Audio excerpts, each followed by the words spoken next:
Good morning, children. Today we are going to learn civics, lesson number 9, India and democracy. So, India is a country where we have got the democratic system of government. What do you mean by democracy? Democracy means people have freedom to elect their leaders. People have got the freedom to cast vote. People are supreme. That is the people, government of the people, by the people, and for the people. That is democracy. What is India known for? India is known for tolerance and non-violence.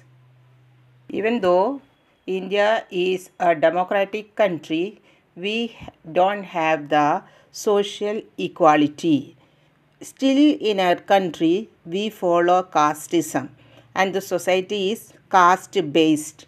And another thing that we are facing is that there is economic inequalities, disparities. That means some people are very rich, some people are very poor.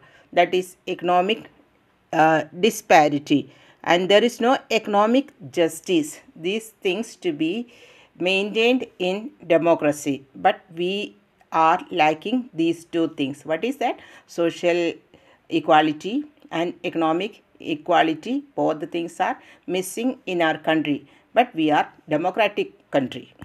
In India, we have conducted so many elections, Lok Sabha elections, then the state assemblies. During that time, people are elect their representatives, and even the illiterate people also make sometimes a correct choice. They take the best efficient candidates from the list of candidates. So that means that still in India we have got the election process going on very properly, and public opinion is also important condition for the successful working of democracy. And public has got the right to express their views on all social matters. They can express their views so that the society can improve a lot. Formulation and expression of public opinion is not an easy task. For that purpose, there are many agencies that help in formulating public opinion. The print media, that means the newspapers and the periodicals, they are printed public opinion formulating agencies. Then we have got the recording agencies are there that you can hear in the radio, television, and in the cinema. All these are recorded means of public media. These public medias educate the people, and that will change their way of thinking. The next point that we are going to learn in democracy in India is that the role of religion. Religion has an important role to play in the life of every people. And how does they influence the people? All religions teach universal brotherhood and love. No religion teaches to hate others. No religion teaches violence. Each religious followers promote peace and love. And the religious books also impart the knowledge of love and tolerance. So the religion and religious leaders also express their views in the matters of social problems and current affairs. So, religion has an important role in the life of every person. They can bind the people, they can connect the people together, so that can improve the social ties in the society. People expect that religious leaders to guide the people. But children, some of the religious leaders misguide the people and create tension among the society. So that is not good. That develops an attitude of hatred dislike among the people.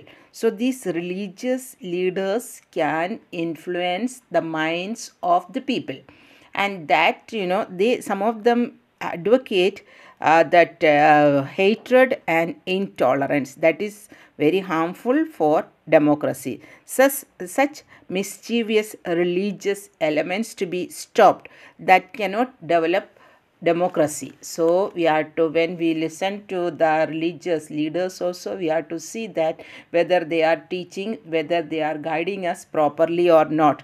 So that is a matter of concern nowadays. No religion teach hatred or violence. All religions teach brotherhood, love, tolerance, patience, consideration, loving others. All these things are the gist of religion. If any other person, if any religious leaders teach different things, then that is not a proper religion. Another thing is that all the children are not getting education. All don't have the or don't have the facilities or the opportunities to go to the school. And the reason, what is the reason? It is because of the poverty. They don't have the money to buy the things, they don't have money to buy the clothes. So that means there is inequality in education.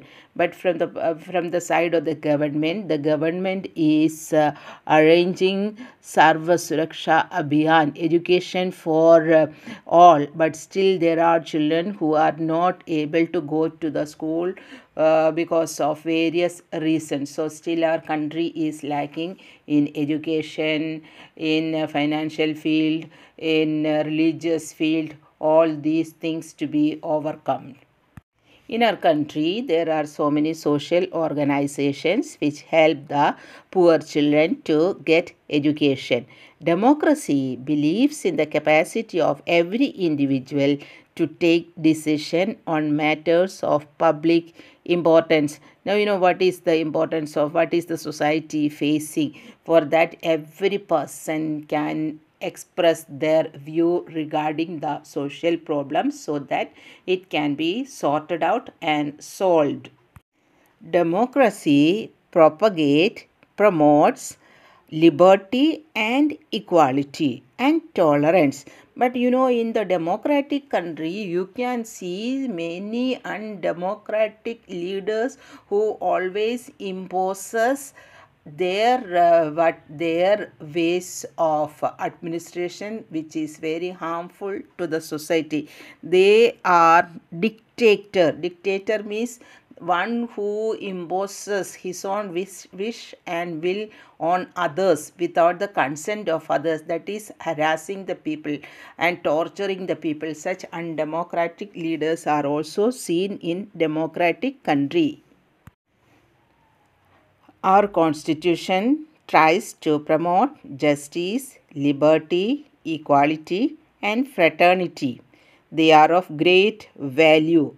It protects the unity and integrity of the nation. In our country, there are a wide variety of culture, then religion, all these people are existing together in brotherhood. An enlightened people with wise and selfless leadership, honest political parties, free from narrow considerations of communalism and casteism, an independent, fearless judiciary, and a free press are sure guarantee of successful democracy.